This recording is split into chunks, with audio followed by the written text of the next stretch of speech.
right. Hello, and welcome to this upscaled, pixelated, and most importantly, faith-based corner of the internet. My name is Pixel Defined, and welcome to something a little bit different. I do have Super Mario Brothers booted up right here, and I might start playing that in a couple minutes, but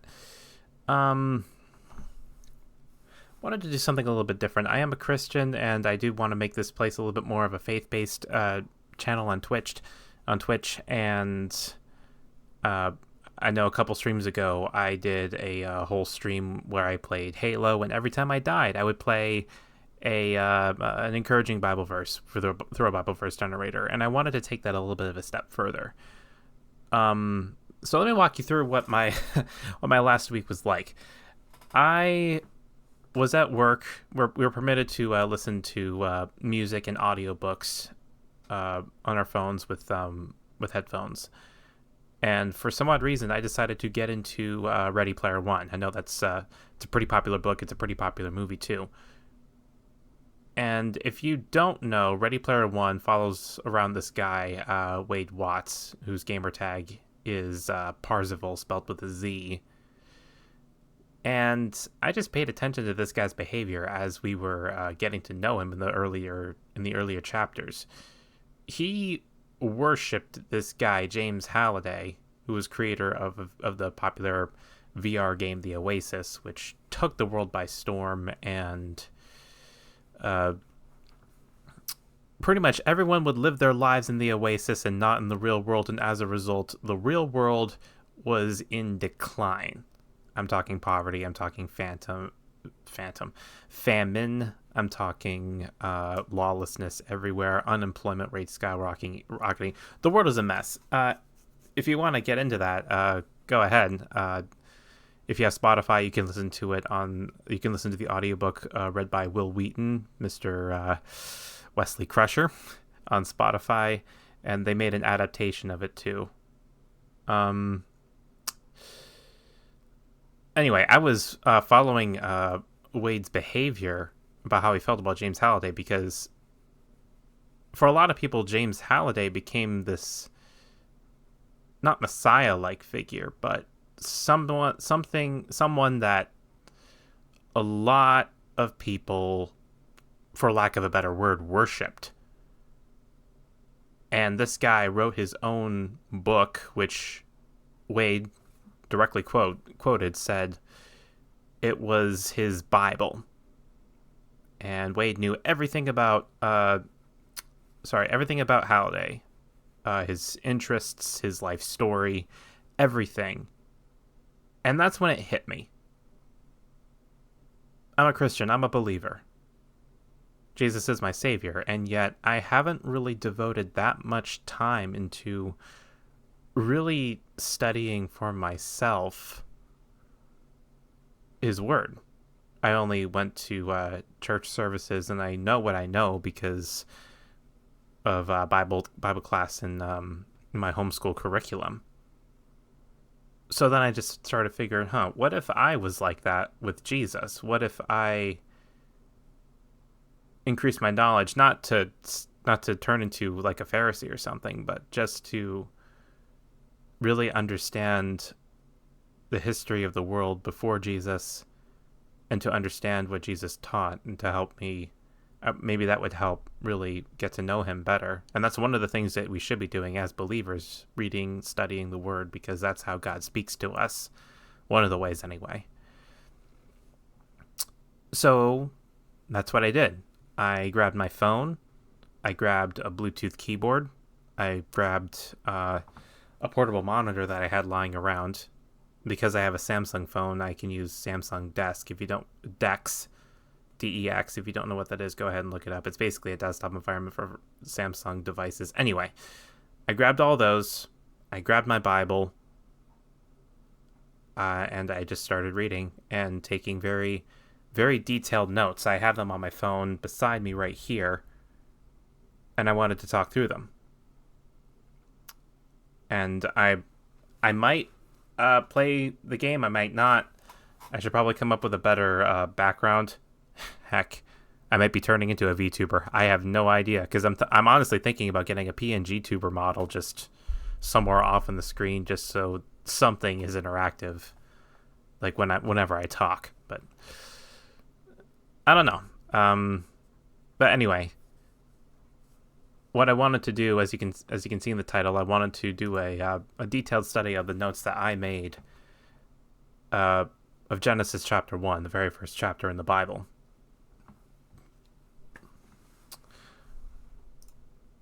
I'm not sure if I'm going to be breaking Twitch guidelines by praying on stream, but darn it, that's what I'm going to do. So feel free to follow along if you are willing. And let's see. God, thank you for this day.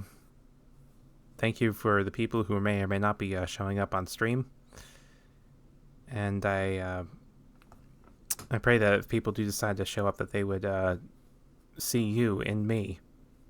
I'm not a preacher. I'm not a pastor. I know I can't keep this to myself.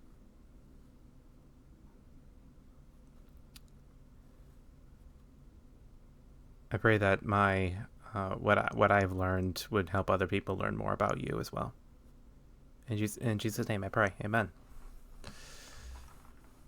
Okay. Let's start with Genesis chapter 1. I'm going to read before I play the game. I have the chapter open on BibleGateway.com, so here goes.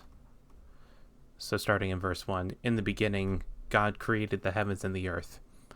The earth was without form and void, and darkness was over the face of the deep. And the Spirit of God was hovering over the face of the waters. Well, this is ESV, by the way. Verse 3.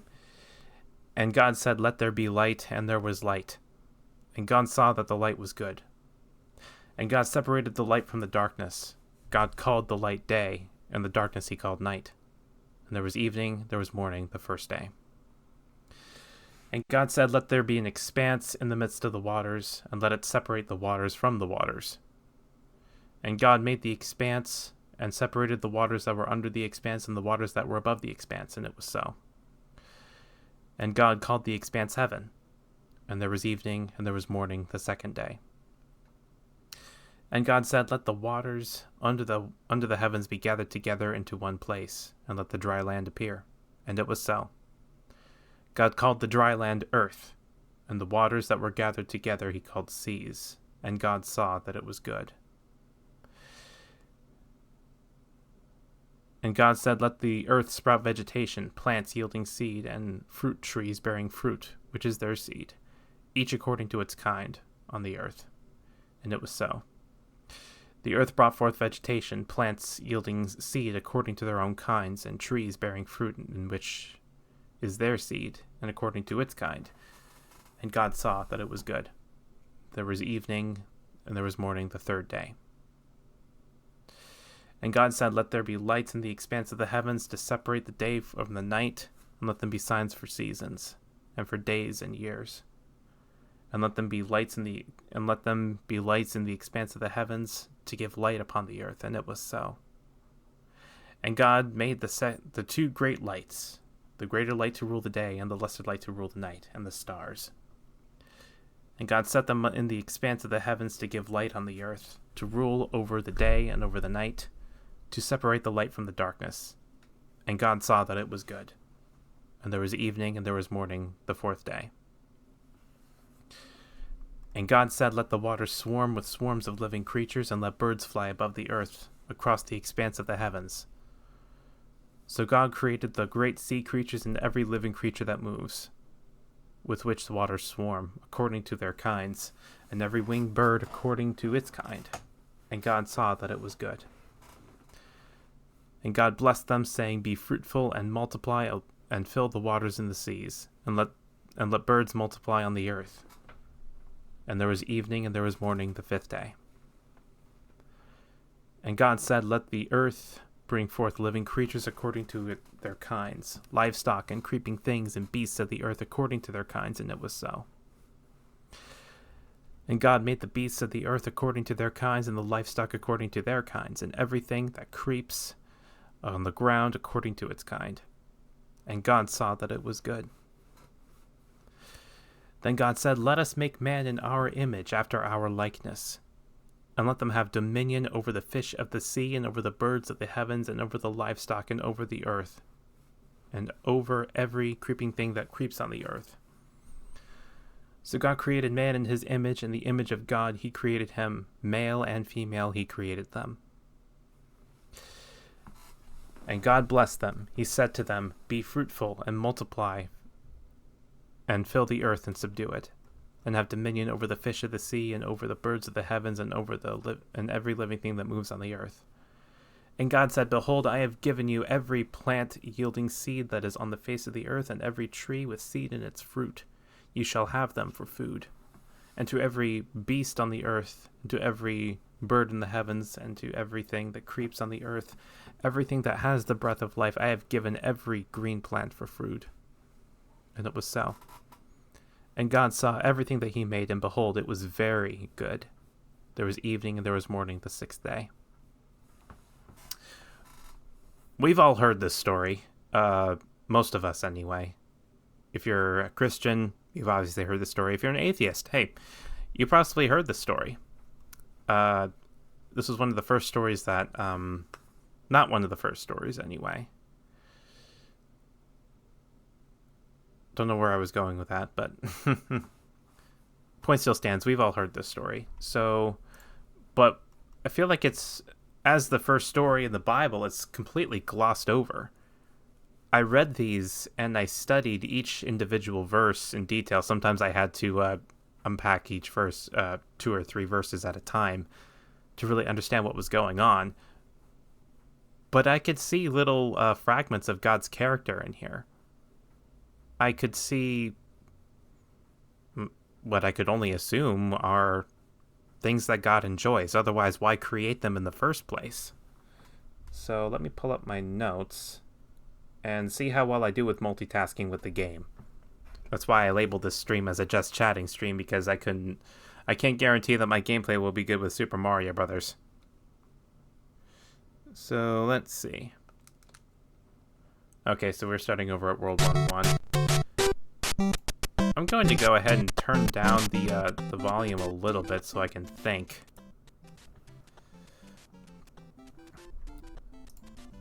So I was mistaken when I read verse 1, because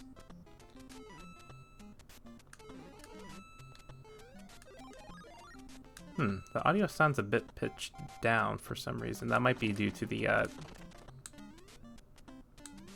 what I might be plugged into.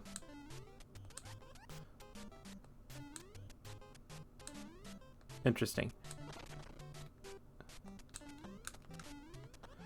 Anyway, I guess I was mistaken about verse 1. I thought it was just a summary of the whole book of the whole first book of the Bible. But then I read. So when I read the second verse, and when I saw that the Spirit of God was moving over the waters, I thought there was already something there for God to work with. Of course, now I know, no, that first verse is not a summary. That is a literal interpretation. God actually creating the earth that was there. So I was vastly mistaken, and that led to a lot of misunderstanding on my part. I had to reread those verses over and over again to think, okay, I should probably read these in context going forward, and that's pretty much what I did. So let me pull up my notes again. This is getting pretty hard to multitask. I think I might just have this go in the background.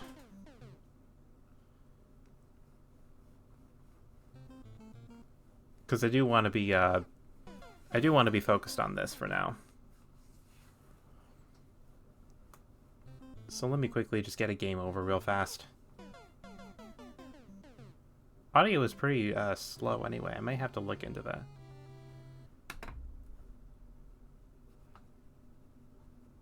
Yeah, audio is a little bit off.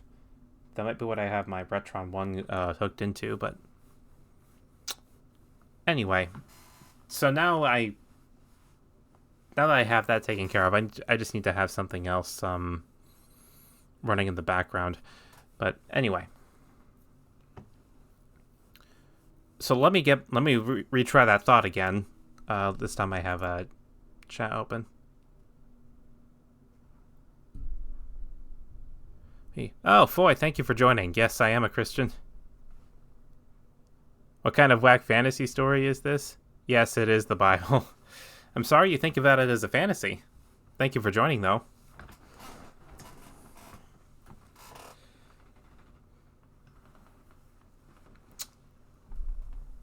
Alright, so this caught me off guard. I didn't realize you were talking about the Bible. Yes, I am. If that bothers you, I'm sorry, but this is a part of who I am.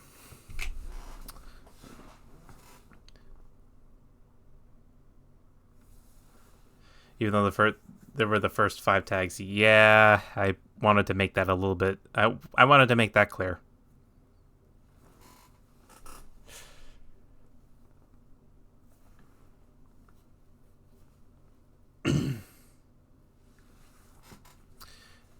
Anyway, let me try that thought again because I was getting distracted with the game to talk about this.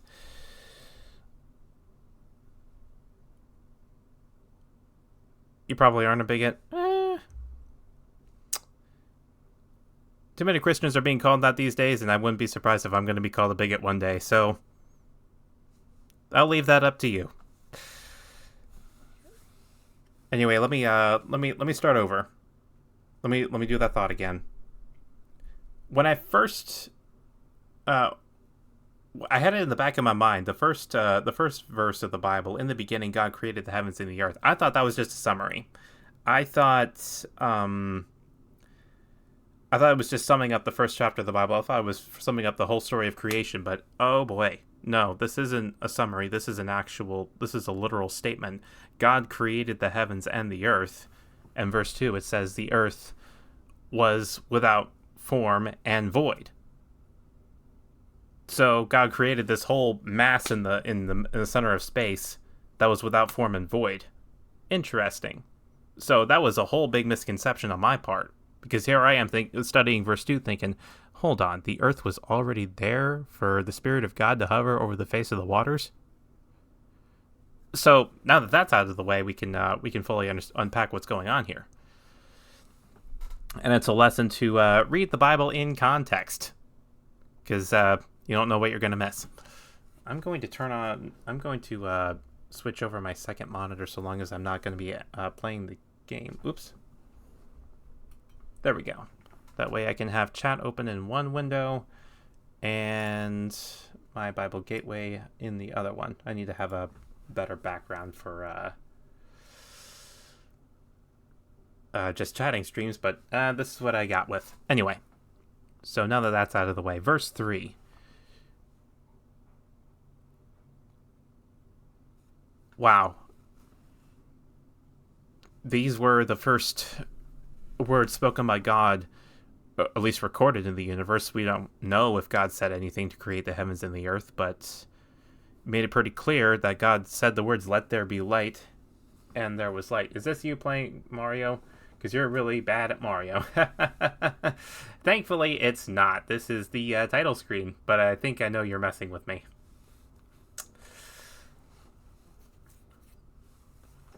Anyway, God saying, "Let there be light," and there was light. Pretty straightforward. And this is honestly the first time we see God bending reality to his will to create light. That is... we already see the awesome power of God right here. Which is an interesting thing to note. And then verse 4 comes along and two things happen here. We constantly see this phrase over and over and over again throughout this chapter. And God saw that it was good. I keep thinking to myself, because here's a motto that I live by. When the Bible repeats itself, listen. Listen, listen, listen. The Bible is already the holy word of God. So if it repeats itself, you bet it's important. So we see this constantly, and here I am thinking, this has to be more than pure satisfaction. I feel like God is doing more than just creating something here. And then we continue reading, and God separated the light from the darkness. Already, he's showing us his character. He's showing us who he is on the foundational level. He is light. He's showing us the difference between light and darkness. I'm not sure if Lucifer fell before or after this. I think it was after. I would need to brush up on my history with what biblical scholars think about this. But if God knew this was already going to happen, he wanted to separate light from darkness already, on a physical level and on a very spiritual level too. So that was interesting. And he made a defined clear. He defined a very clear difference between the two. It can also apply to, this was on the physical context of an actual light source and darkness, but it could also be righteousness and sin. Way before the fall, way before Satan tempted Eve in the garden. Which is interesting. You kind of have to wonder if you already had that in mind. But then people would argue, why did God create us at all if he knew he was going to sin? Hey, I don't know. I really don't know. But the fact of the matter is, we're here. I'm grateful to be here. Thankful to be here. But I can't give a clear answer. And that's okay. Alright, so moving on, verse 5. And God called the light day, and the darkness he called life. Then there was evening, and there was morning the first day. So it sounds pretty straightforward. But right here, we see the beginning of time itself. Whether these days are 24-hour days or not. This is the beginning of time. God is defining day and night, and then the days start. This is it is the pivotal moment in history. The beginning of time. If that's not a defining moment, I don't know what is.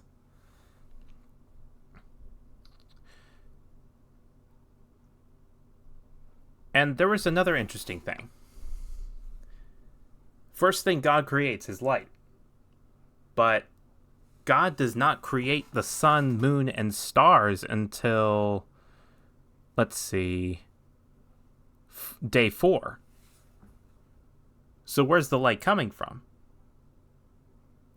I would like to, I believe the light would be coming from God himself. Because if we look at the opposite end of Scripture in Revelation, we see God being the source of all light in heaven. So it might stand to reason that God was giving all the light on the earth before he made the celestial bodies. It would stand to reason. I'm not sure. Love to ask him when I get to heaven. But that's my personal theory. Don't quote me on it. All right.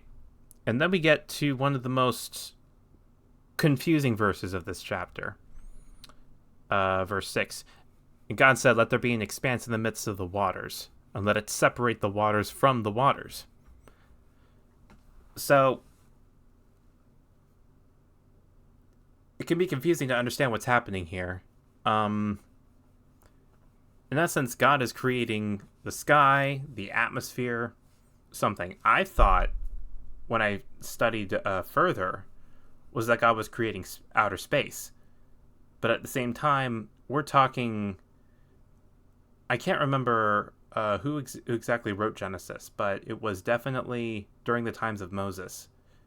They had absolutely no concept of outer space. They just thought... Wait, did they have? Wait, not back in the time of Moses. I'm trying to remember when they started having a concept of outer space. I think it was during the Roman Empire. I can't remember if it was Galileo, but Galileo didn't even. When did Galileo live? Now I'm curious. Galileo Galilei. So yeah, Galileo lived during the 16th and 17th centuries. That was way after uh, the times of the Bible.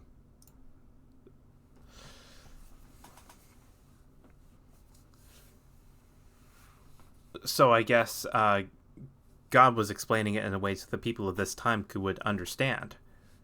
At least that's my theory. Don't want to say this is why God said it was just the sky and whatnot, but it's an interesting detail because as we read further, once we get to the verses of the fourth day, you'll see that God was addressing the sun, moon, and stars relative to the sky, not relative to outer space.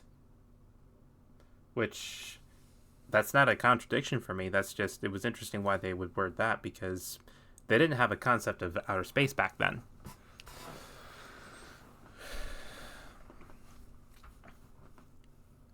And just further confirmation that it was probably the atmosphere is verse 7. And God made the expanse and separated the waters that were under the expanse and the waters that were above the expanse, and it was so. So waters under the expanse, this was before God created dry land. So I'm assuming just waters under the expanse would be just regular ocean water, and the waters above the expanse would be the atmosphere, water vapor. The clouds even, I'm not sure.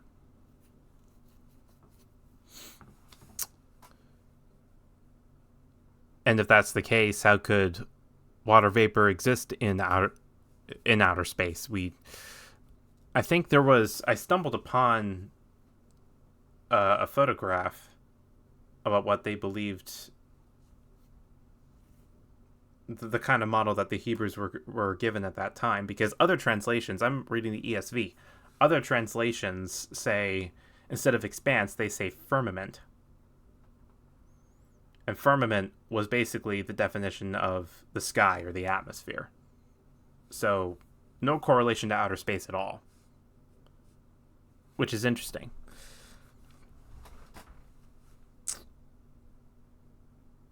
Anyway, we keep going. In verse 8, and God called the expanse heaven, and there was evening and there was morning the second day. Okay, so God doesn't directly call this the sky. I think we came up with that term later. He called the expanse heaven, which I thought was interesting.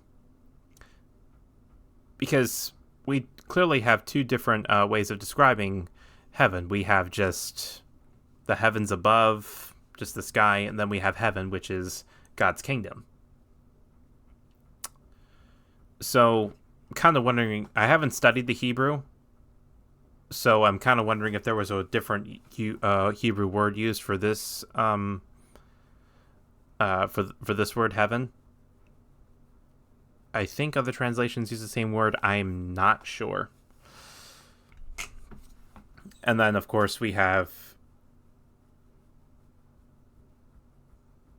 the other sentence that ends day 2.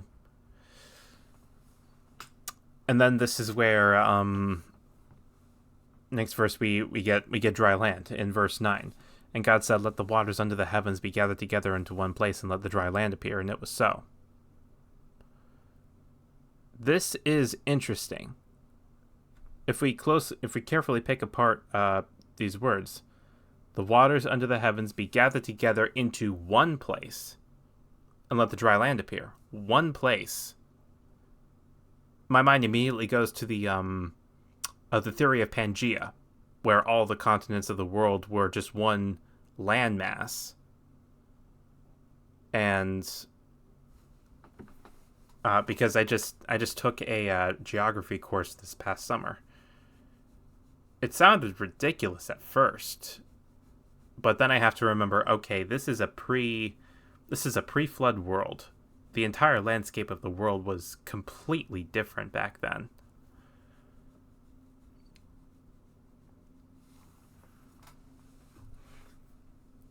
So that's what got me thinking that maybe this was what God intended, and maybe it was just one entire landmass that was covering over the face of the earth, a pretty giant one.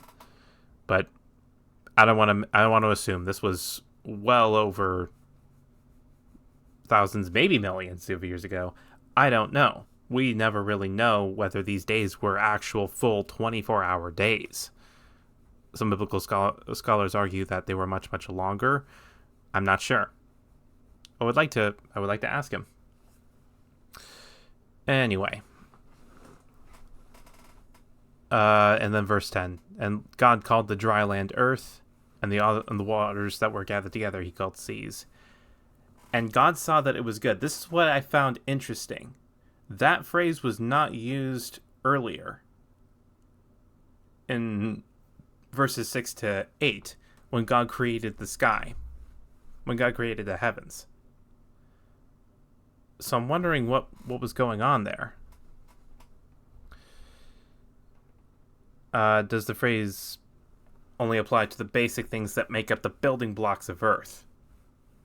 God created light. It was good. Here, God created dry land. He separated the land from the sea. He calls it good. And pretty much everything after this he calls good, but he doesn't use that phrase. The author doesn't use that phrase when he created the heavens.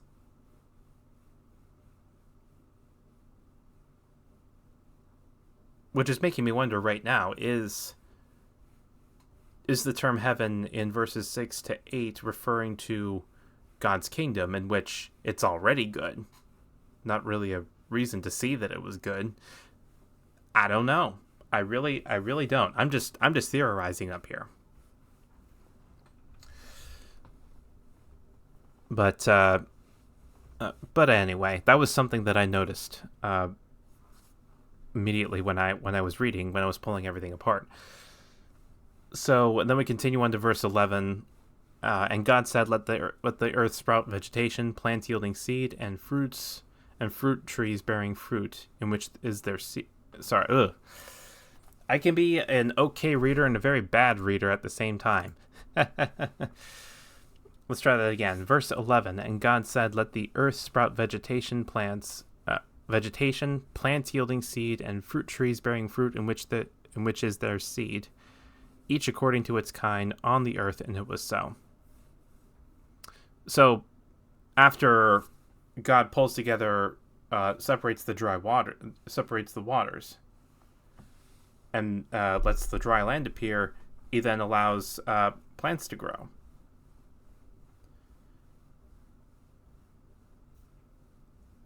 And then another thing hit me here when I believe God revealed a part of his character. Plants are living seeds. Here he is, establishing himself as the author of life. Wow. For the first time in a while, I was in awe of who God was, when I really understood what was happening here.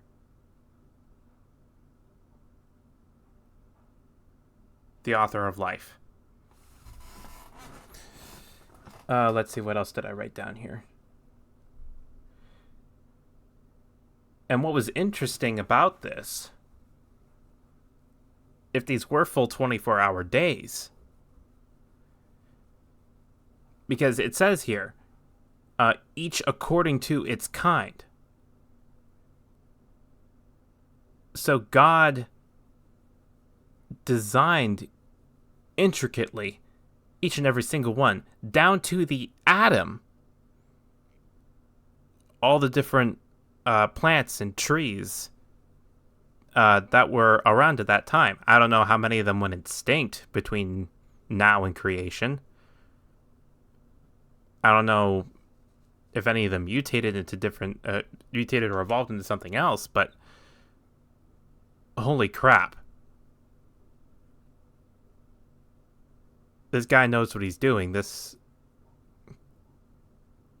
He takes the time. it's a crazy thing to think about. He didn't just I wrote it down here. He didn't dump them into a computer generator for how different plants and fruits would look like. He specifically designed them for different purposes, for just different ways they would work. And all the while, they were all kind of working similarly. It's a lot to wrap. It's a lot to wrap my brain around. Thank you, Foy, for the encouragement. All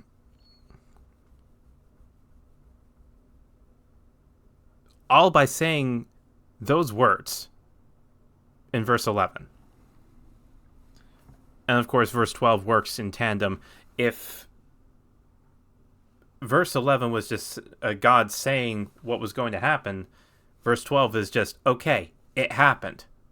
Because it kind of repeats itself. Verse 12, the earth brought forth vegetation, plants yielding seed according to their own kinds, and trees bearing fruit in which is their seed, each according to its kind. And God saw that it was good. And there was evening. Okay, sorry. And God saw that it was good. Here we go again. So, first time the author says this, God created light. The second time was when he created dry land. Then here, he created vegetation. And I should probably catch myself. He created dry land and the plants all in the same day, because verse 13 says, in the evening and the morning, the third day. Let's see, what did I write down here? I kind of wondered.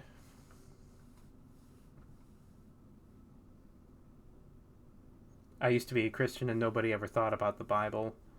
I'm glad you're doing that. I hope this is helpful for you, Foy.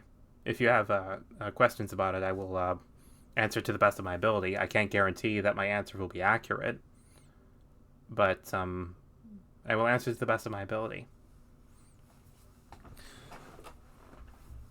So let's see. And here I am wondering, how long did this take? If these are full 24-hour days, did it happen in an instant? Did it take the whole entire day? I don't know. Well, good night, Bats. That's an old alias. Good night, Foy. Thank you for tuning in.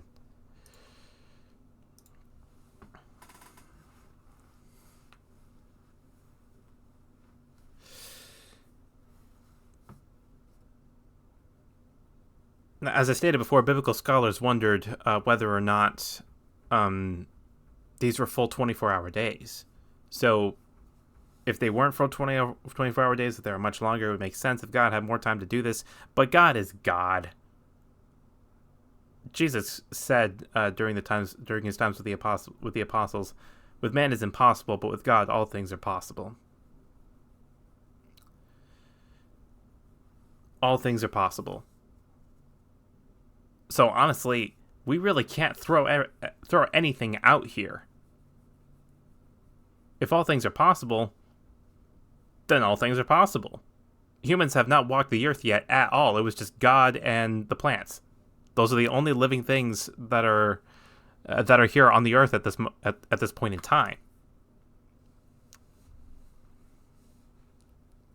So we may not know. I may not know until I get to heaven. We may not know until we get to heaven.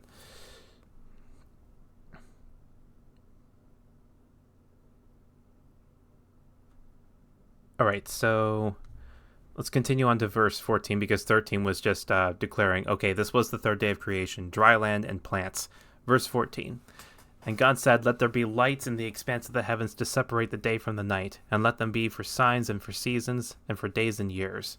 And let them be lights in the expanse of the heavens to give light upon the earth. And it was so. Okay, so here we go. Here God is creating, God has said,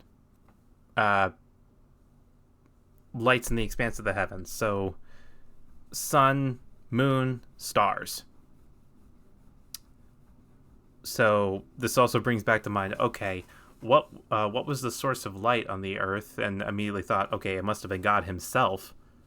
and then he created these lights to replace them as the light sources for the Earth.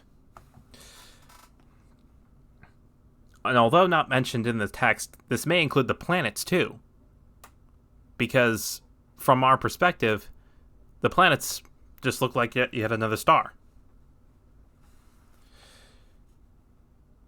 And what really caught me here, I didn't think too much about it because that's just probably going to be another long road that I probably shouldn't be going down. The phrase, and let them be for signs and for seasons. So I can't say I know the character of God, because I don't.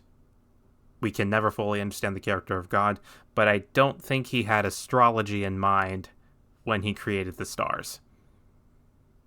Seasons, I can understand, because depending on where you are on the Earth, you will see different constellations in the night sky, depending on the season, because the Earth is still on its axis when it's revolving around the sun. So you'll see different constellations, which that would make sense.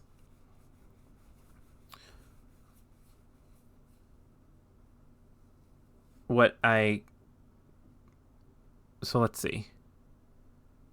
Yes, what I can say for certain here, after he says signs, he says seasons and for days and years. So here he is. I probably should remove that from my notes because we still don't know if these are 24-hour days. He already established days, but he's also establishing more laws of time. He's establishing seasons and he's establishing years.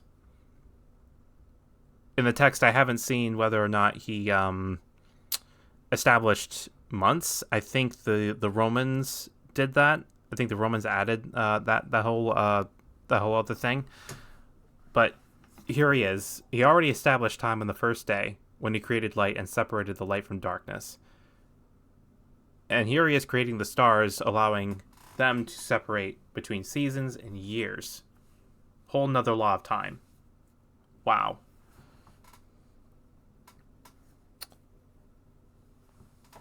Which I thought was amazing. And then God goes further, verse 15. And let them be lights in the expanse of the heavens to give light upon the earth. And it was so.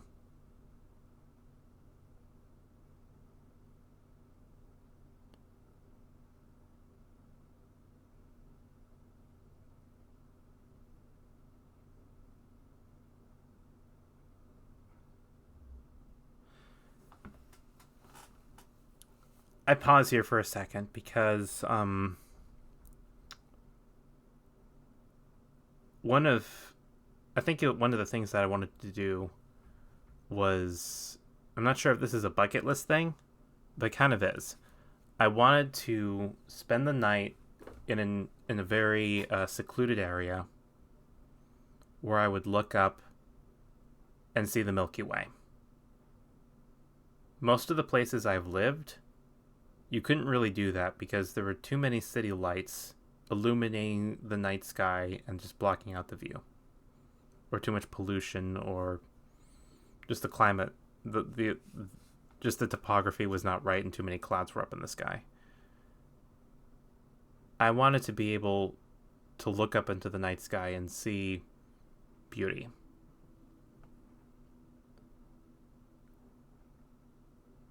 For this moment, God drew his attention away from the earth to create our moon, to create the sun, to create the planets in our solar system, to create the stars, our entire galaxy, and many different galaxies light years away. And he did that for our enjoyment. He did that so there would be light on the earth. All I can say is, what an awesome God.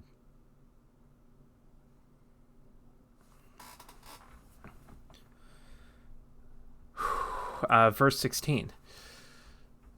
And God made the two great lights, the greater light to rule the day and the lesser light to rule the night and the stars. So here he is just creating them. So, and also he establishes the rules of the sun and moon. And this was the first time he actually mentioned the stars by name. And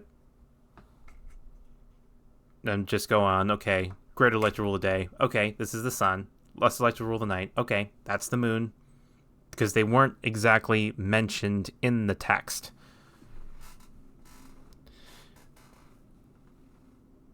And then I'm just reminded about the fact, okay, light existed before these celestial bodies existed, so God might have been the main source of light. We can never know for sure until we get to heaven and we ask him about it. But anything is possible. Again, with God, all things are possible. Verse 17. So verse 17, and God set them in the expanse of the heavens to give light on the earth. So,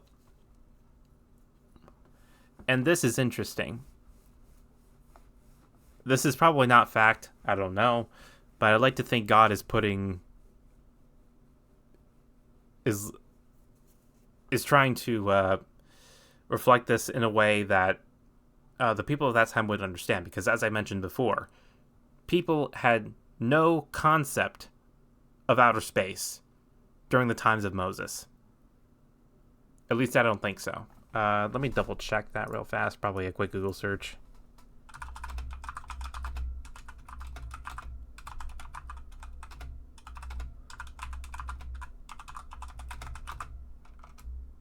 Of outer space, I need to be specific.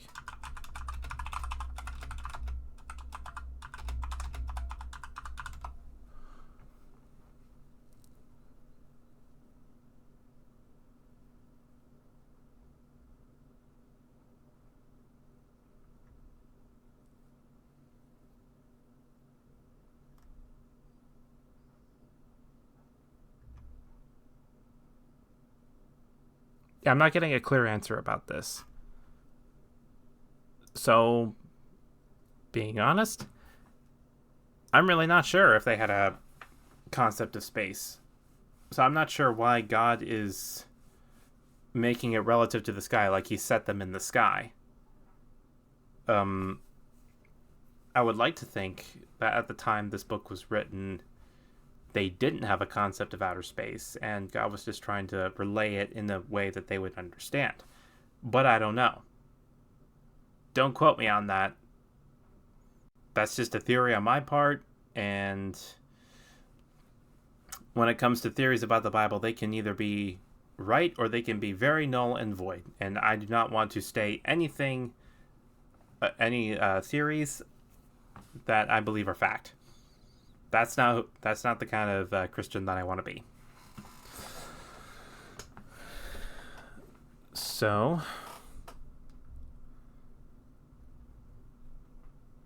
and we define the roles of the in verse 18. We define the roles of the sun and the moon again. The sun, moon, and stars, I would argue, because the stars were mentioned in verse 16. Verse 18, to rule over the day and over the night, and to separate the light from the darkness. And here's that phrase again. And God saw that it was good.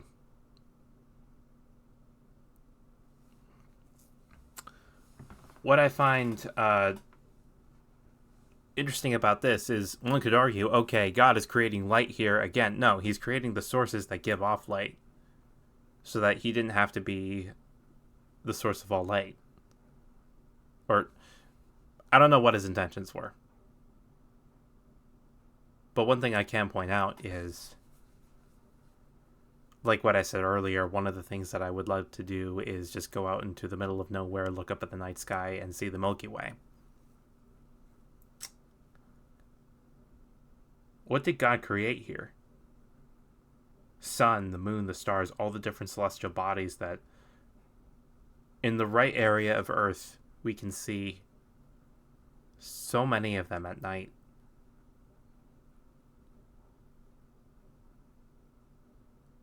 That is a beautiful picture. In doing all of this, I believe that God is creating beauty here. Beauty for us to enjoy. Is that one of his interests? I would like to think so. Not in a vanity kind of way, but or at least something for us to enjoy. I'm not sure. I would like to think so. I don't want to state anything as fact, unless the Bible clearly says so, but that's what I like to see. Just to look up into a cloudless night sky, painted with stars, nebulas, and Milky Ways. What an awesome God.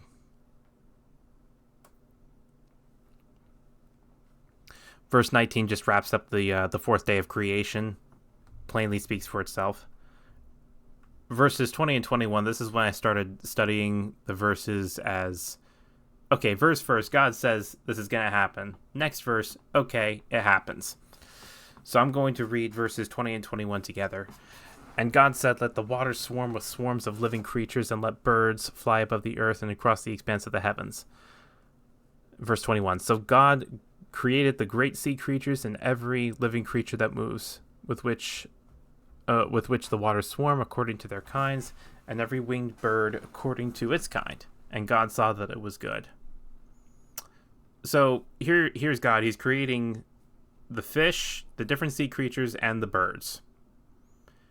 Here he is again. He already established himself as the author of life when he created the plants, along with the dry land. And he's furthering that yet again. This is the first time we see him create not actual, but living creatures as we know it.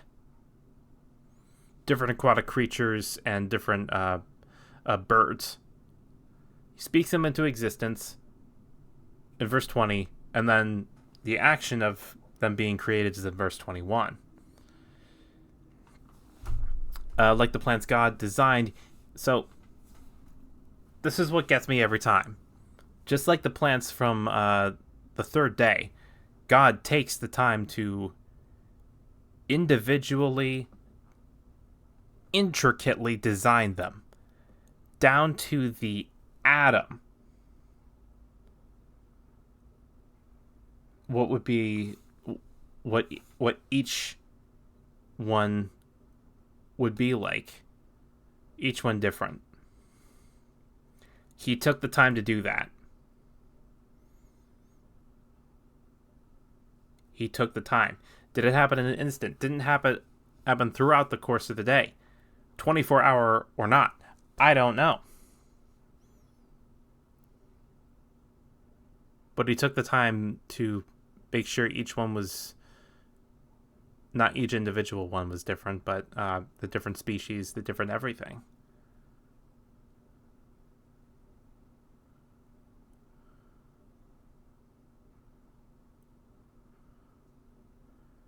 It is mind-blowing to me. And of course I made a call back because I didn't fully understand this in verse 20, where God references, when God's speaking, the author references the expanse again. At the time I wasn't sure if it was referring to space or the atmosphere, but now I see it was probably the atmosphere.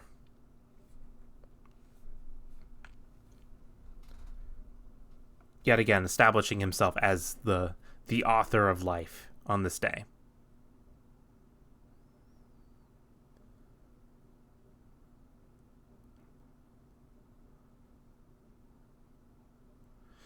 All right, so verse 22. And God blessed them, saying, be fruitful and multiply and fill the waters of the seas and let birds multiply on the earth. This was actually the first command to be fruitful and multiply. It was given to the fish and the birds. It wasn't given to Adam and Eve.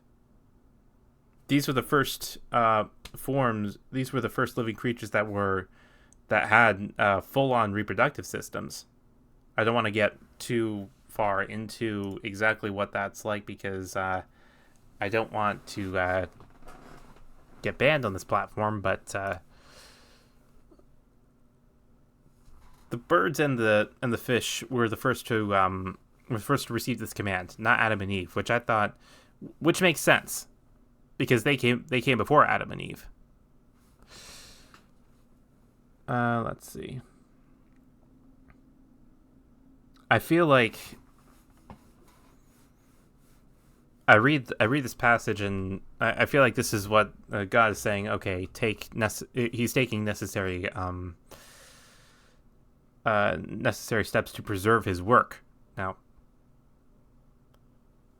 I imagine a lot of the creatures that God created went extinct as time went on, but it did work in the long run because there's still fish here, there's still birds here, and since Adam and Eve have received the same command, we're still around. Somehow. And you have verse 23 that just wraps up the fifth day of creation.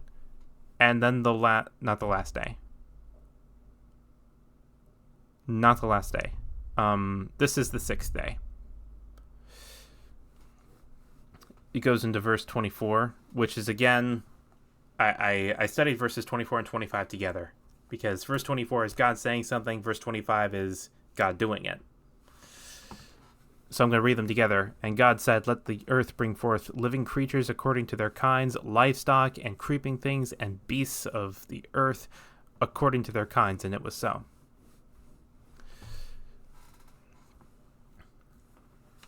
I lost my place for a second. There it is. Oh my goodness. Hold on a second. MWRKBLH. I'm not sure how to pronounce that. Thank you for the follow. I hope you enjoy your stay. Thank you very much. All right, so lost my place. I am now reading. So verse 25. "And God made the beasts of the earth according to their kinds, and the livestock according to their kinds, and everything that creeps on the ground according to its kind. And God saw that it was good." Yet again, we see him establishing his role as the author of life.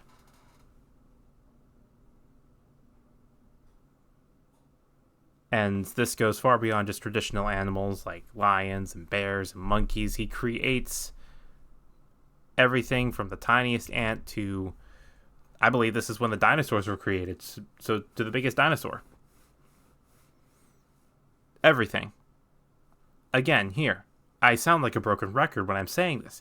He takes the time to intricately, individually design them down to the molecule, down to the atom,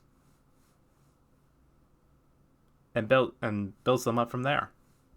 Decides which each one's going to be, and what their behavior will be. I'm not sure what their behavior was like before the fall, but it's still amazing all the same. And then we see that phrase again. And God saw that it was good. Creating life. Life is precious to him. Showing us his character yet again. Verse 26. And like the famous line goes, and that's where we come in. Well, not us directly. This is Adam. So he creates Adam here. Well, at least I think after studying a little bit of chapter 2, I believe this kind of summarizes the creation of human beings because, well, you'll see in verse 27. Verse 26, "And God says, let us make man in our image, after our likeness. And let them have dominion over the fish in the sea, and over the birds of the heavens, and over the livestock, and all over the earth, and over every creeping thing that creeps on the earth." I'm sorry, what? So this is where Adam comes in, and this is where he defines Adam's role, and in turn, our role on the earth.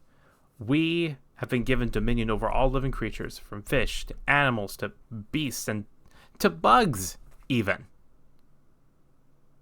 He's setting us at the top of the food chain, and humans are not carnivores yet because the fall hadn't happened yet. Wow. That's crazy. And verse 27, it looks like kind of an X script, but yeah, I'm not sure what's going on here. I'm not sure why in the ESV it's written like that. Pretty sure I would find it if I researched a little more. Anyway, verse 27. It just hits me right here. Just how special God made us to be as human beings. So God created man in his own image. In the image of God he created them. Male and female he created them.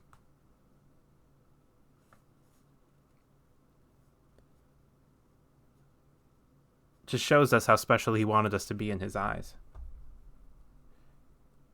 In all of the creatures he created beforehand, the fish, the birds, the individual animals that he created earlier in the day,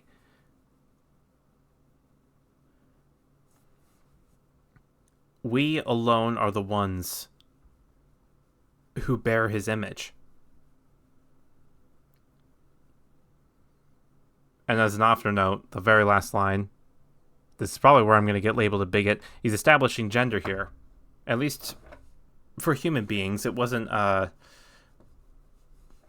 particularly defined earlier when he was creating the fish and the birds and the animals.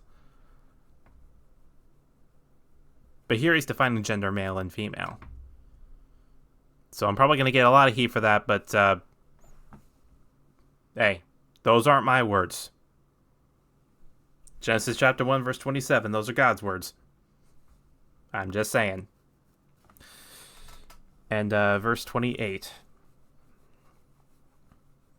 And this is the second time we see this kind of command. And God blessed them. And God said to them, be fruitful and multiply and fill the earth and subdue it, and have dominion over the fish of the sea and over the birds of the heavens and over every living thing that moves on the earth. So the command was pretty simple. Be fruitful and multiply. Not going to get into that because I don't want to get banned. But also to say what he said in verse 26, to have dominion over the earth, over the birds of the air, fish in the sea, and everything that moves on the earth. I read those out of order. But wow, it sounds simple, but it was just because he used the plural verb pronoun them. So this was after God created Eve. So he was charging both Adam and Eve here.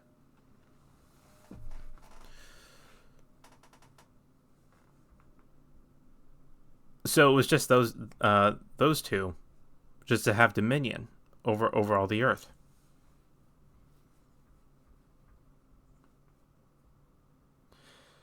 I had different notes about the institution of marriage, but it wasn't really fully defined here.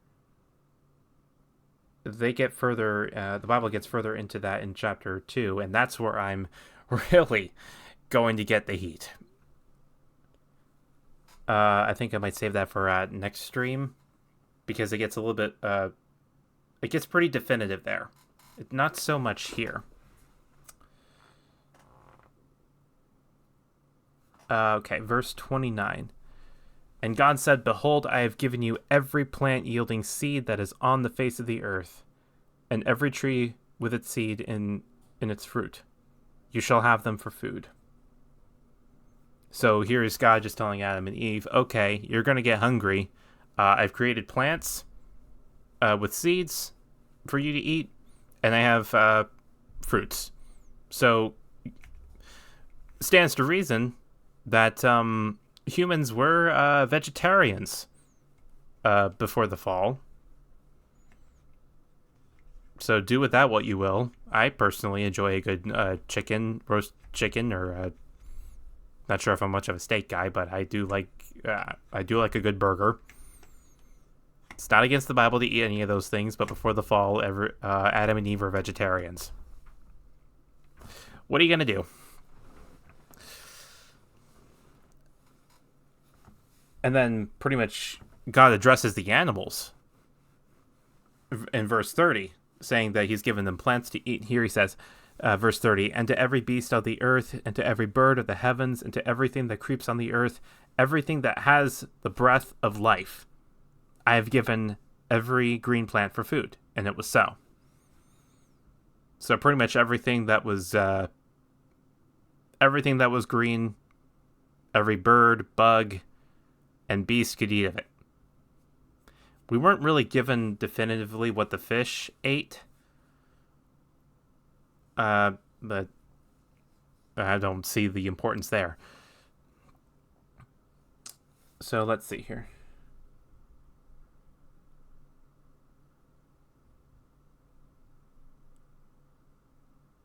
What was interesting about this verse also, I'm very glad I looked at my notes, because it further separates the beasts and everything else from Adam and Eve, because they were the ones who ate the seeds and the fruits,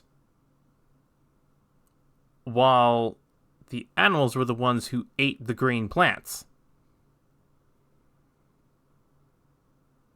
That's interesting. Which makes sense, because God basically said, okay, you're going to have dominion over this place. So he's already setting them apart for something bigger.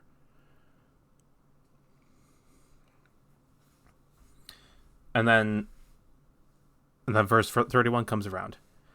And God saw that everything that he made, and behold, it was very good. And there was evening, and there was morning, the sixth day. And God saw that everything they made, and behold, it was very good.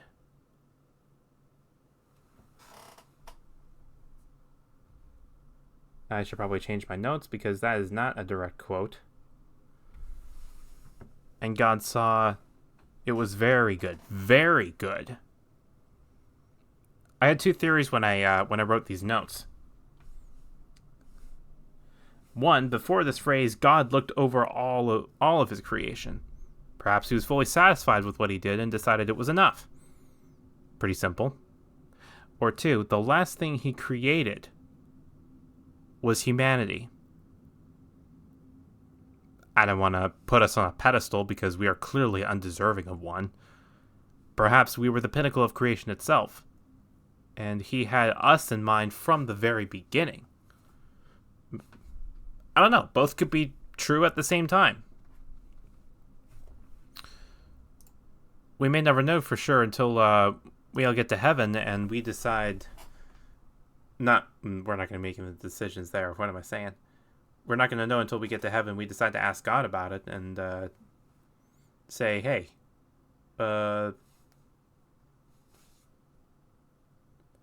what does all this mean?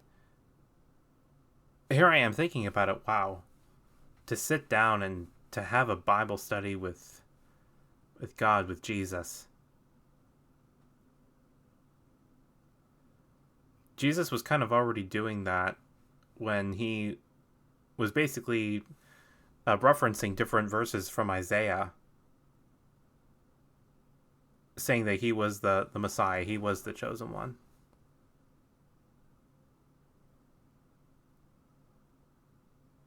But to really sit down and ask him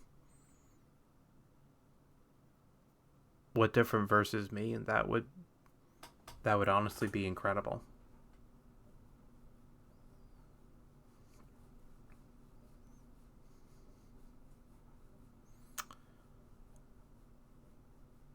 I would love to do that someday.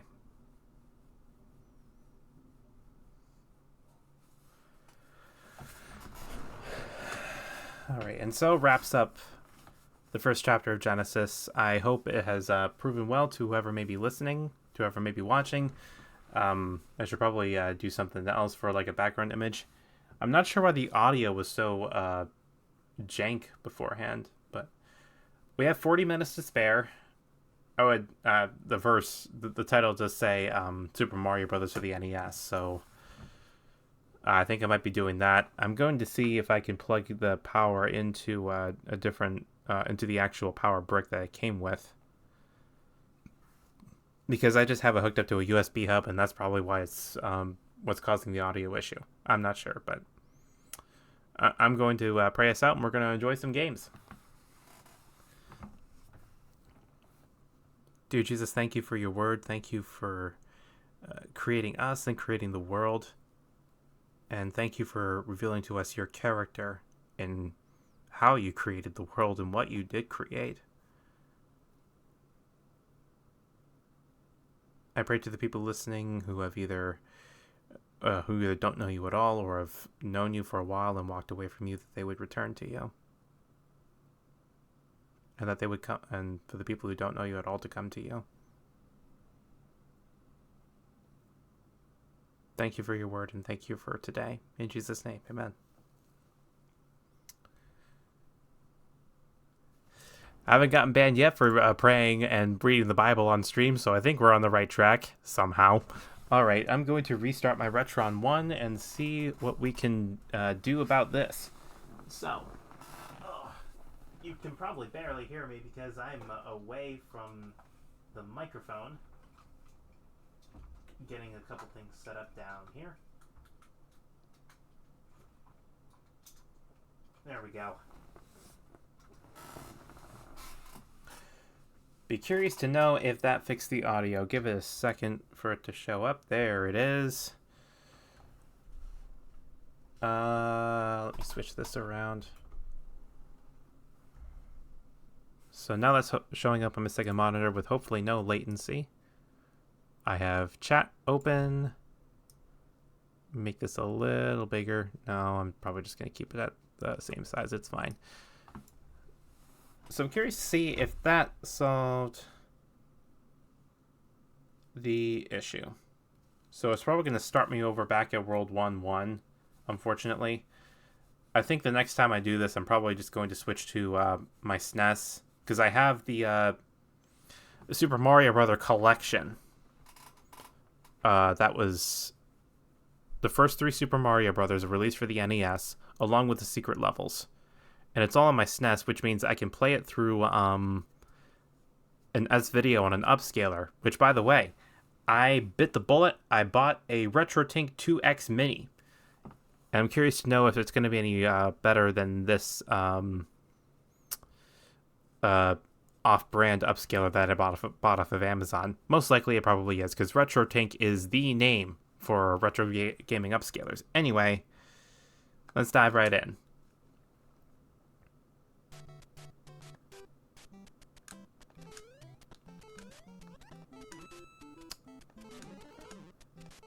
Yeah, no, for some odd reason, the audio is a little bit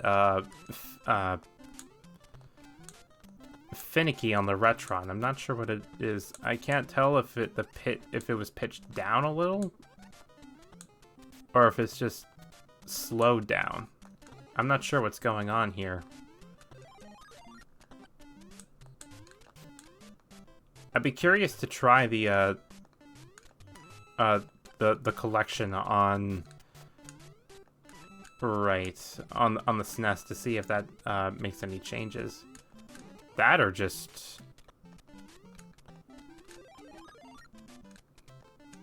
that or just try the game on Nintendo Switch Online if I can find it again.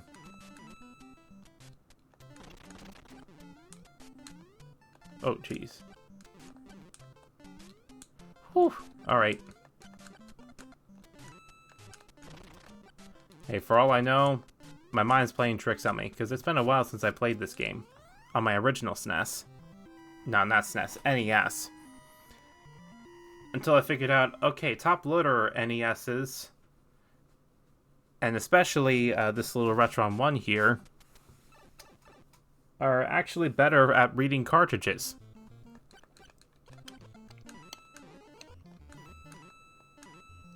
Alright, so I'm gonna pick this one up.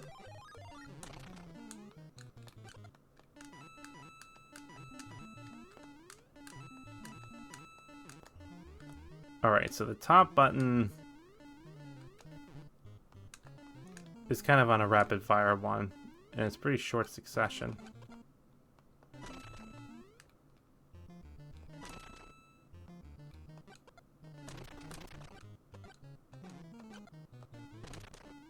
And I can just get around this pretty easily.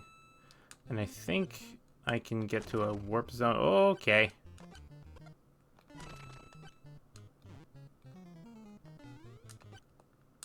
Oh, man. Oh, well. I can just... I learned to master the Fire Flower when I first played Mario Side-Scrollers back on my DS. I haven't mastered that, though, apparently. Because the controls are very, very different on the NES.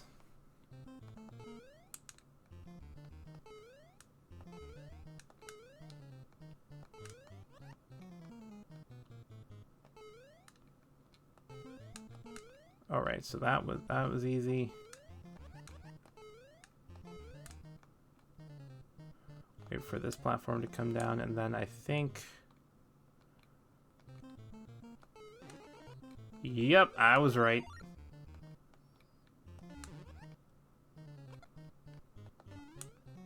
And I think I can just get into a warp zone if I go up here and then just come over here.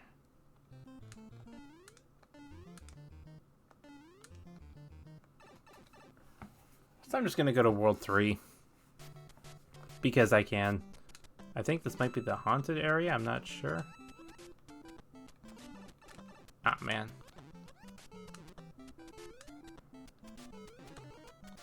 Come here. Thank you.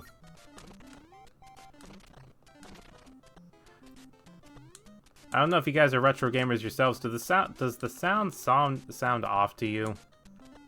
I'm not sure what's going on.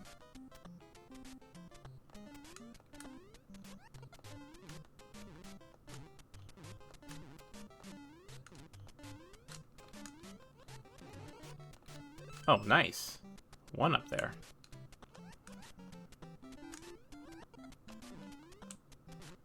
Oh, jeez.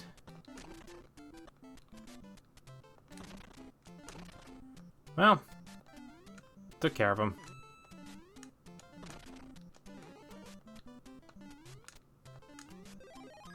And we got a fire flower. Oh, awesome, one of these. And I messed up that. Oh, gosh. I messed that up pretty badly.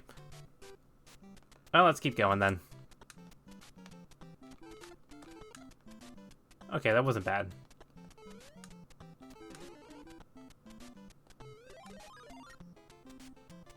Can I pick these up like earlier Mario games? I'm not sure. I can't, turns out. Oh boy.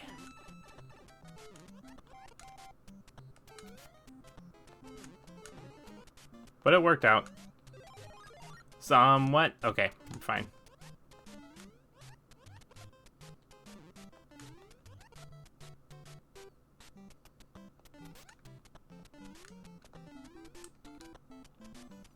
I'm gonna let you come down here.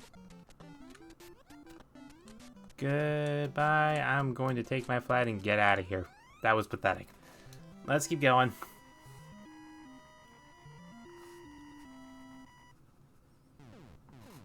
Ooh, got some fireworks out of it too. Nice.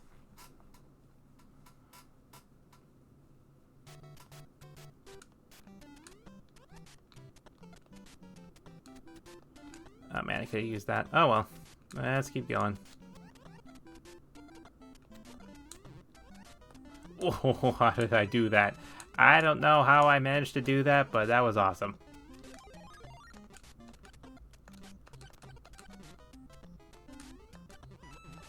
Oh, jeez. I was wondering if that was going to happen.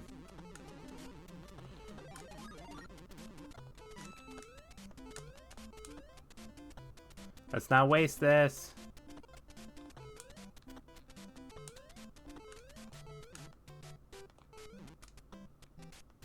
Yeah, that's nothing now.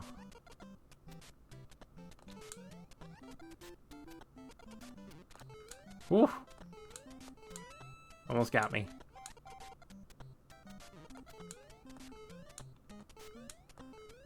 And here's the flagpole.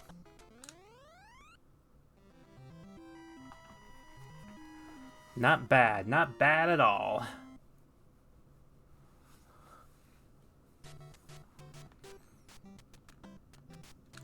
Let me see if I can turn up the game a little bit now that we're not reading, so you guys are able to hear it. Probably should have thought about that. Here we go. Oh shoot, that was horrible.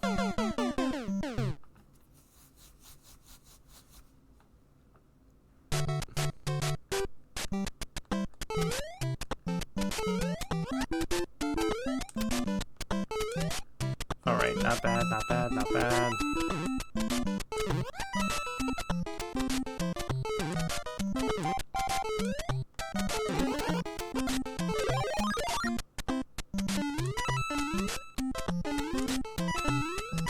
Oh man. Even these contraptions were a thing back then. Oh, you can jump through those back then. Wow.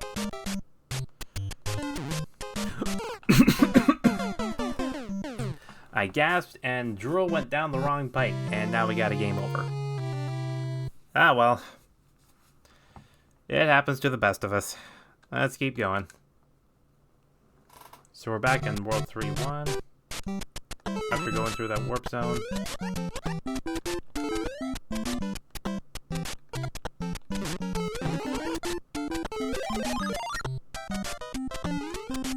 Oh boy. That was way too close.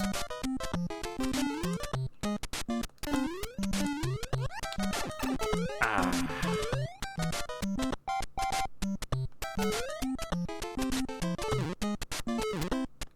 And that's probably nothing.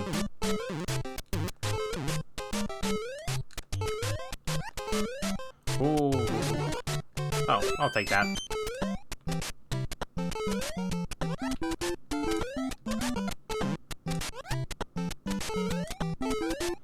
Oh, good grief.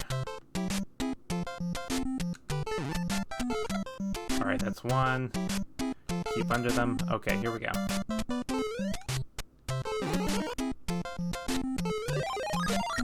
And we gotta make this jump. Again. Oh, I didn't jump at the right time.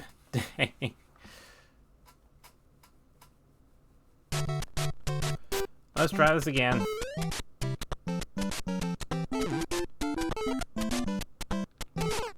Oh, he jumped down. Oh man. This is probably where I'm gonna die here.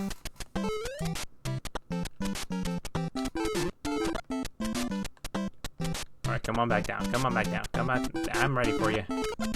Get out of here.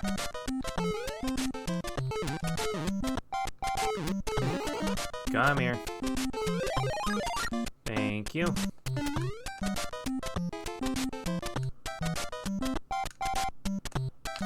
Oh. You thought. Oh, wow.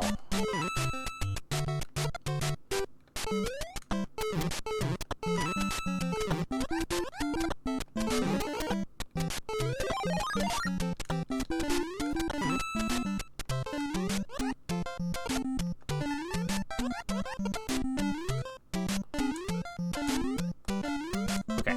Whoop. What? How does that work?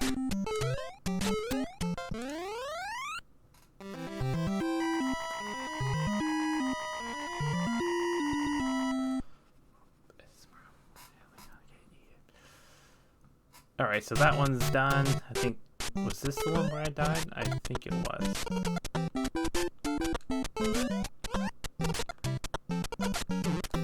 Oh! Ricochet. Ricochet right back at me. Oh well, let's try this again.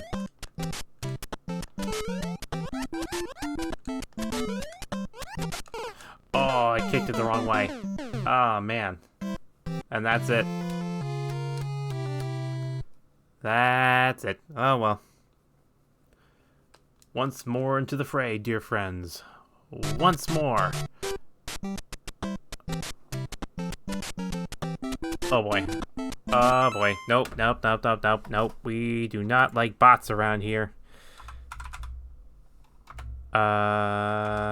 You. Nope. We do not like bots. We do not like bots.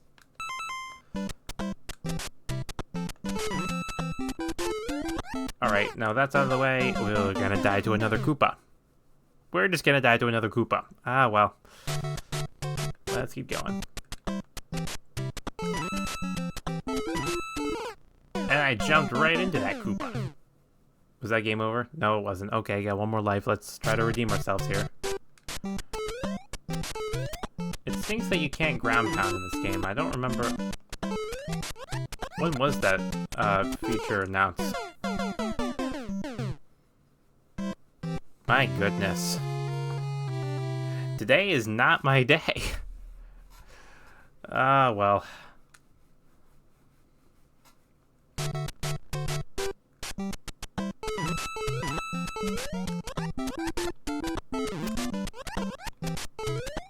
That works. I'll just take you and be on my way. Thank you very much. And of course, you had to take that away from me. Get smushed. Oh, how did I miss that?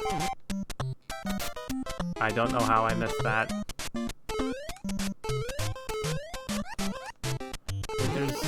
There's another life here, so that's good.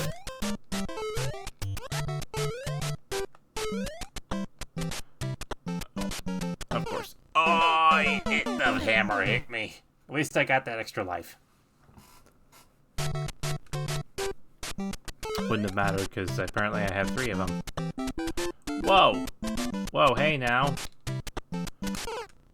I got past his hammers and ran straight into him.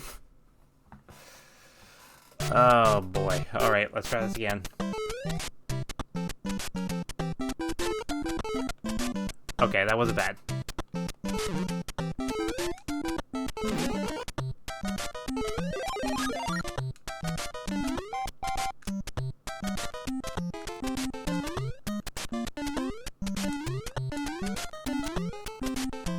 Okay.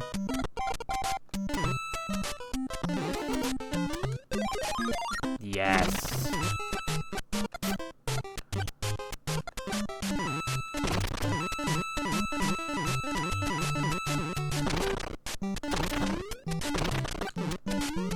Okay. That made dealing with them a little bit easier. As did that one.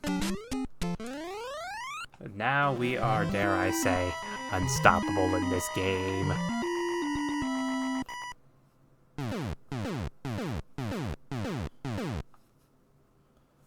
Let's keep going.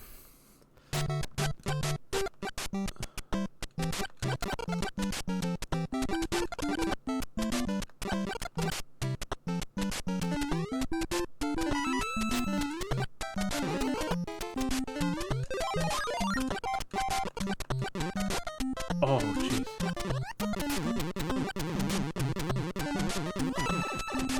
Okay, I knew that was going to happen. Ah, missed the star. Oh well. Let's keep going.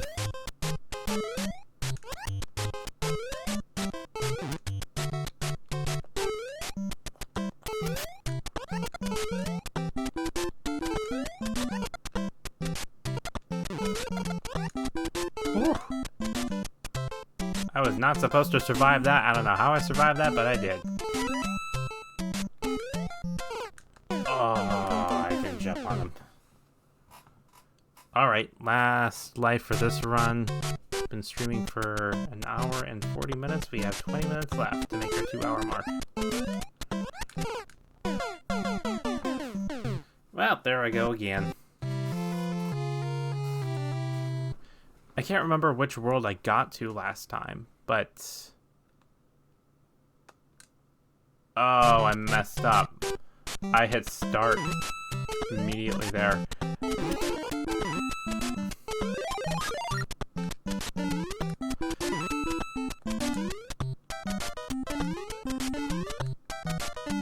Which kind of stinks. I mean, the NES doesn't particularly save data.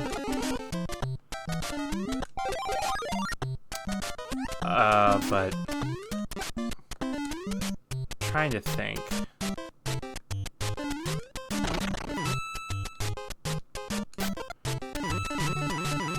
I know it will save the world that you last played in.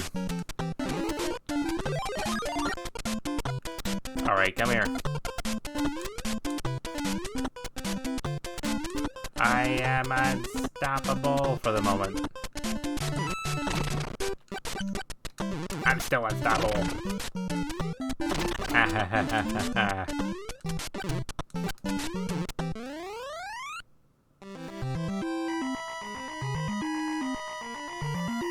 Okay.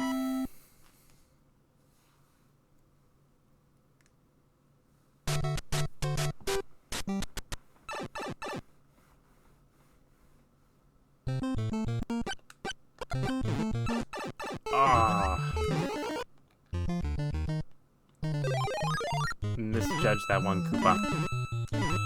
Not Koopa. That was a Goomba.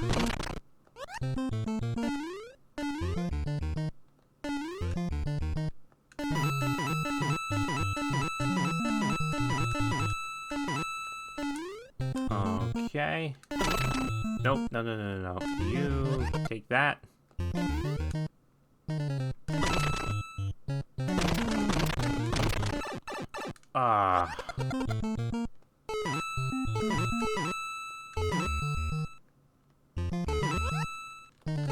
You come here, and you come here, thank you.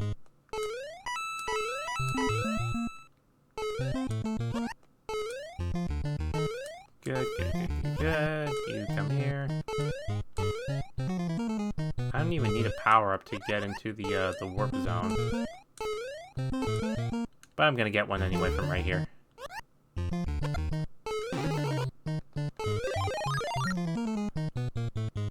Okay, I'm just gonna do the warp zone because I don't want to keep doing this all day. And I think I can just keep going. No, I can't. So let's just go to World 4.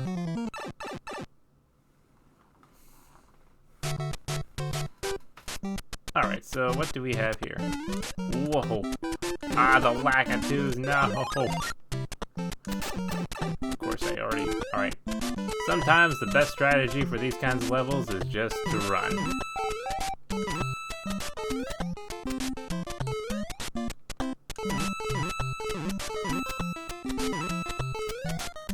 Because you know power-up is guaranteed around here.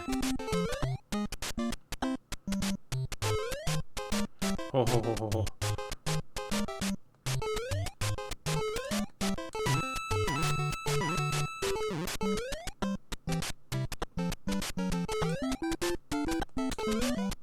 Sometimes it's just, yep, it is best to run in these kinds of stages. And what do you know? And you get some coins out of it.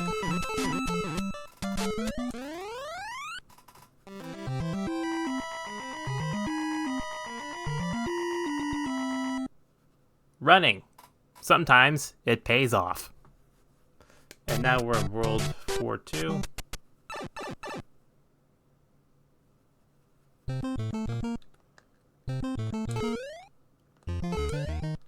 Oh, platforming.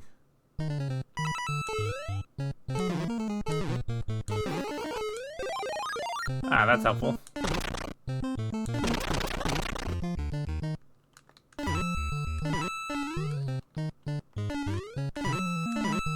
Okay. That's even more helpful.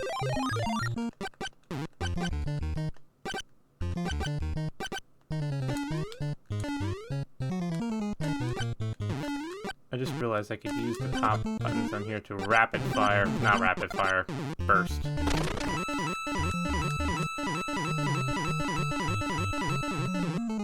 And collect coins. Okay, turn around, thank you.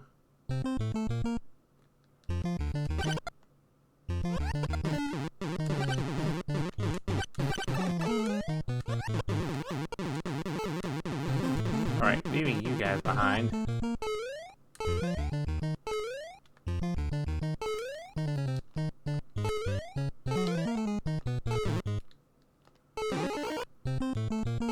Come here. Alright, let's see if there's a warp zone over here. Over all this.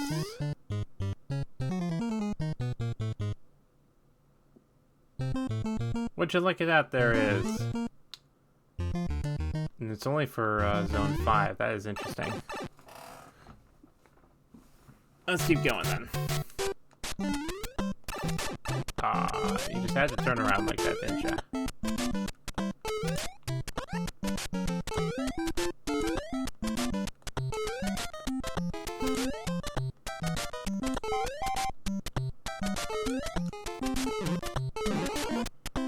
Yes, gimme!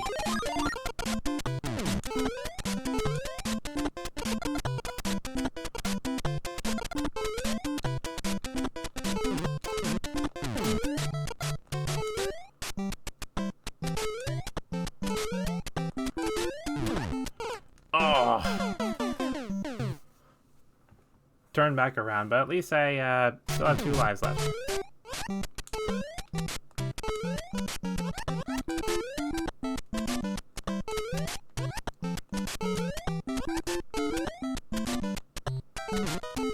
Okay, so that's good.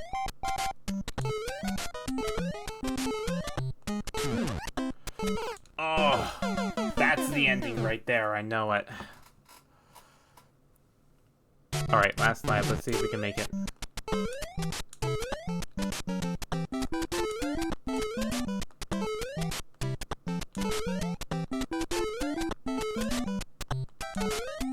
Nothing in these blocks. There's a piranha plant right there, and I think I wasted it. Well, as long as I do it right, I can just spawn back right into World 5 anyway. So, yep, here we go. Let's see what I can do here.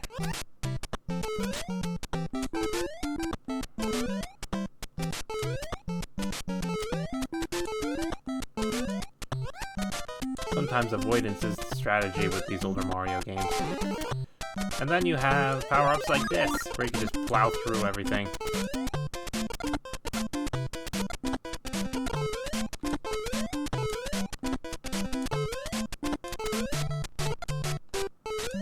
Okay, we got past that. And just as I said, that was the ending.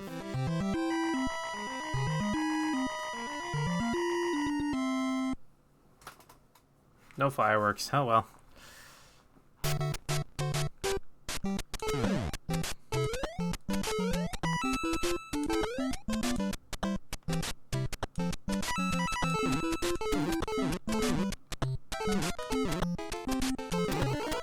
Ah, perfect.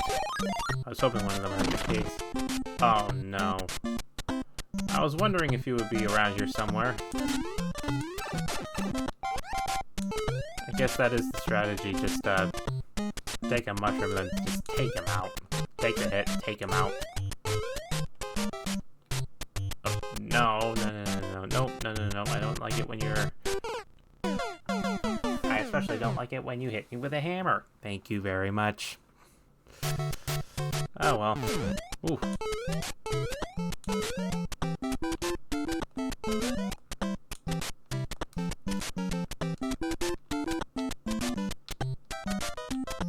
Get down, sneak down there, thank you.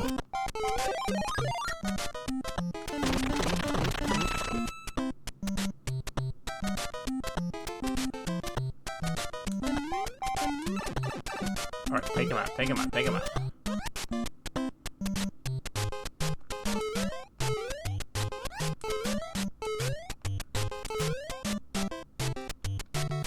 Nope. Jump up, please, thank you. And that's how it's done.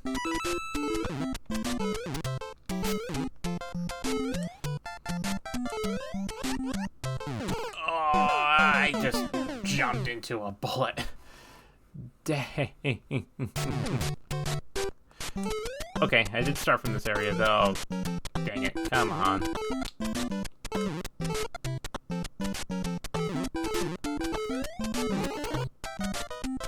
I didn't have a chance of that happening.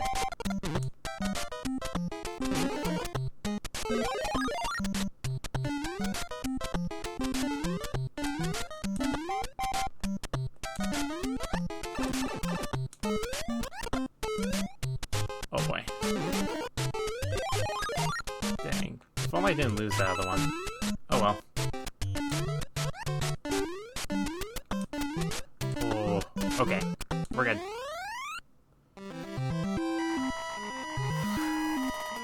Alright.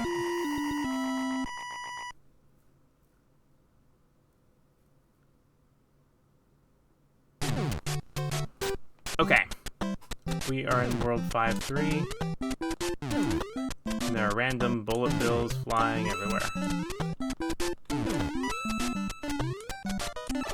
I had a feeling that would happen. That was a pretty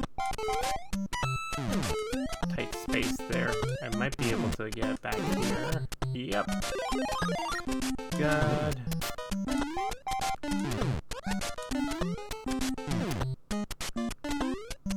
Okay, yeah, the platforms didn't line up as well as I thought they would, and I died. But that's okay. Alright, we still have 10 more minutes left. Let's keep going. Back in World 5-1.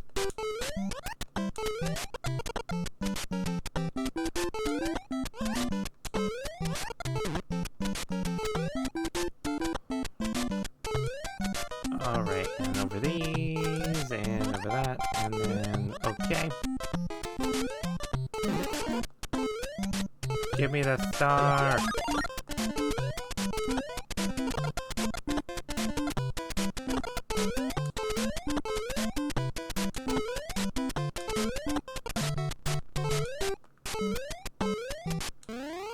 And that was pretty simple. Once I got the star and everything.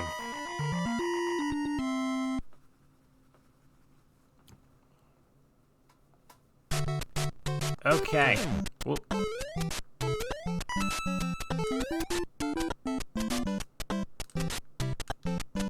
And I'm gonna need this to get past this bullet bill because I don't see any other way to do that.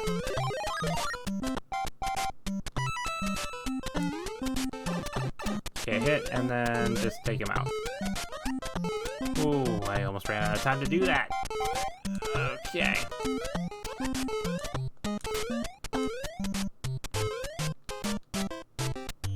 Alright, and wait for the great time to to jump up and then just bang bang.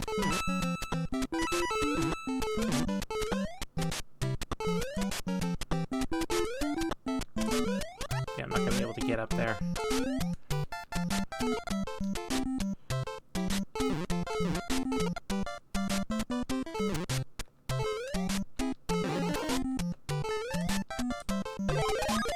Come here.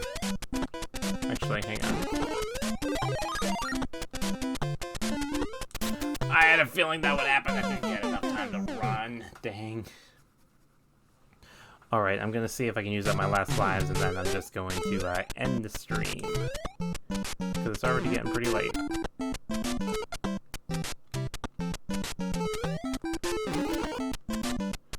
I didn't get to do that. Oh well.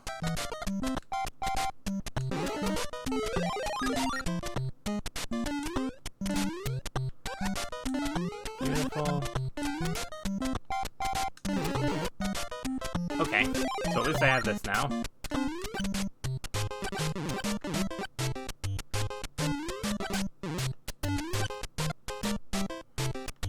Okay.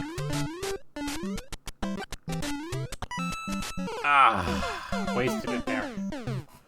Not really a lot of good, not really a lot of room to come up with a running start or running jump with those things. Oh crap.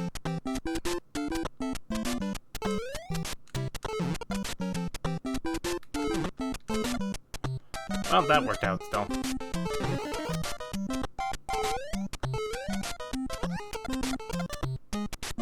Couldn't get the star, but at least I got the... As I say that. And I get killed. Game over. Well, that was that. It is, we've been on the air for an hour and 55 minutes, so I'm just going to call it here. Hope you guys have enjoyed the stream. I hope you don't mind the little bit of a deviation from what I usually do, which is just regular gaming. My problem was I also wanted this to be a faith-based channel, but I also recognize that I don't talk very much. So I figured, what if I talked about the Bible? Can't really keep all this information to myself anyway, so I think that would do me some good. So that's what I decided to do. I hope you guys have enjoyed that. Be sure to hit me up with a follow. Thank you, Mr. I cannot pronounce your name. MWRKBLH. Thank you for the follow for today. All right, I will see you all hopefully next week. And to give you a little bit of a sneak peek, I do want to keep continuing the Bible reading streams, but I think I might be doing some Forza Horizon if I have some time on Saturday evening. That's going to be fun. All right, I'll see you guys next time.